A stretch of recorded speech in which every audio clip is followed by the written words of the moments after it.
Mau bahagia? Banyak-banyak cerita tentang Nabi Muhammad SAW. Itulah kalam ada di satu syair itu ya. Jika ada rumah menyebut nama Nabi Muhammad, maka dia tidak memerlukan ilas suruji, tidak memerlukan kepada pelita-pelita lampu-lampu yang menyala, karena dialah pelita yang sebenarnya. Maksudnya adalah jika rumah berisikan nur Sayyidina Muhammad SAW, rumah itu nggak perlu banyak-banyak hiburan. Hiburannya apapun yang diputar pasti hubungannya ke Nabi Muhammad. Buka TV yang dicari tentang Nabi Muhammad, sholawat Nabi Muhammad, lagu tentang Nabi Muhammad, kajian Nabi Muhammad. Ini bukan larangan beli TV, bukan larangan punya handphone. Pernah ke tempat yang gak ada sinyal gak? Tapi handphone masih dibawa, pernah? Tapi tiap kali 3 menit masih pegang handphone, lihat, bener? Antum ini ahli zikir Thariqat Al-Handphoniyah. Namanya ada Samsungia, Aplengia, apalagi Oppo ya, Oppo ya, masuk surga tuh ya. Ada yang lucu membid'ahkan tasbih, tapi habis assalamualaikum sholat, yang pertama dicari handphone. Tapi kalau kita pegang tasbih pada sholat, kata dia bid'ah. Benci Cina tapi handphonenya Pipo. Benci Amerika, handphonenya Apple. Anti ama Korean style, handphonenya bacanya apa? Samsung apa? Samsung. Kalau orang kita bacanya Samsung ya. Ya itulah anehnya. Ya cobain Pak ke tempat yang gak ada sinyal, masih megang handphone, betul-betul megang handphone. Saya nggak tahu ntar kalau mati masuk kubur pegang saku nggak ada handphonenya, handphonenya ketinggalan di alam dunia. Loh kok yang ada adalah tanah. Hati-hati. Maka saya baru-baru belajar ngurang-ngurangin handphone, ngurang-ngurangin WA ya. Udah mulai dikit-dikit ya, seperlunya aja. Handphone dirubah jadi kitab. Maka dulu kalau mana-mana kita gaya bawa kitab 1 jilid, 2 jilid, 3 jilid ya bah ya, gaya bah. Sekarang udah nyamar ya, bawa tablet kayak bawa apa, isinya kitab, insya Allah, sama sholawat, sama Quran, insya Allah. Nggak dilarang kok hiburan-hiburan, tapi carilah hiburan yang membuat kita mengenang Nabi Muhammad SAW. Sahabat-sahabat Nabi kalau berkumpul, apa yang mereka ceritakan? Cerita Nabi Muhammad SAW. Sayyidina Abdullah bin Umar jika tidak ada lagi kawan bercerita, maka dia naik kudanya. Kadang-kadang onta ini lebih gampang. Jadi onta dan keledai itu kayak city car. Cuma onta ini lebih bisa jalan jauh, kayak Alphard. Oh nggak bisa ya. Kalau yang jalan jauh tuh mobil-mobil sport. Berarti dalam kota dia pakai keledai. Supaya apa? Gampang dikendalikan.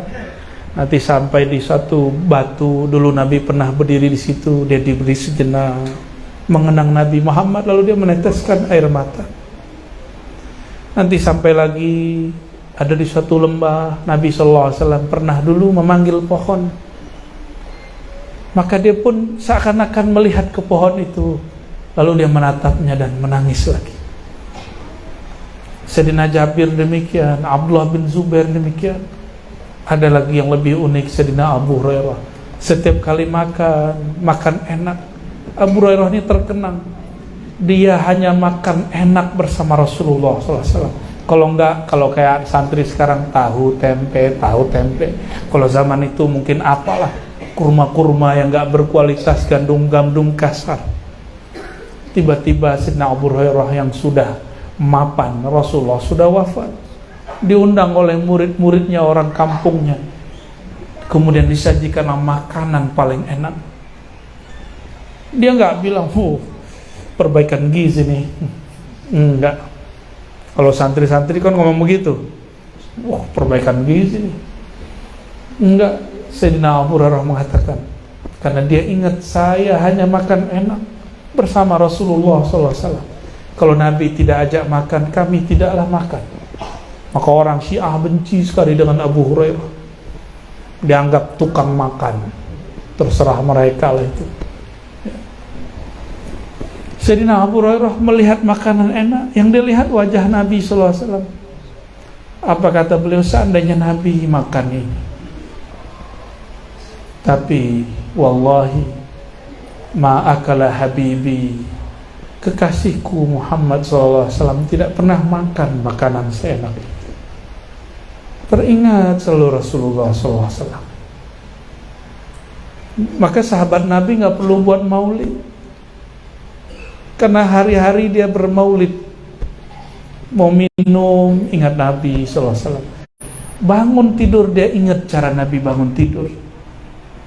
Kalau kita bangun tidur, pertama dicari apa? Handphone. Mending cari pasangan. Lihat mana istri, mana suami, mana anak. Masih mending. Ini yang dicari apa? Handphone. Saya nggak tahu nanti mati kalian. Ya, mohon maaf nih. Dikira, orang mati kan dikira tidur. Nanti dia bangun di alam kubur, yang pertama dicari, mana handphoneku. Auzubillah min dzalik. Udah sebelum tidur handphone di silent, atau minimal aktifkan cuma telepon, nonaktifkan internetnya. Mau? Lalu bacalah nama Allah dan nama Rasulullah SAW. Ya, baca syahadat, karena syahadat itu pembuka alam.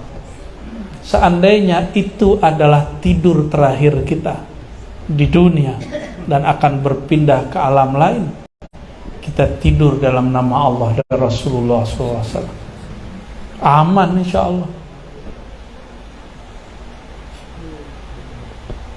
Biasanya baca doa apa? Bismika. Yang ngajarin nama itu siapa? Guru dari siapa? Gurunya dari siapa?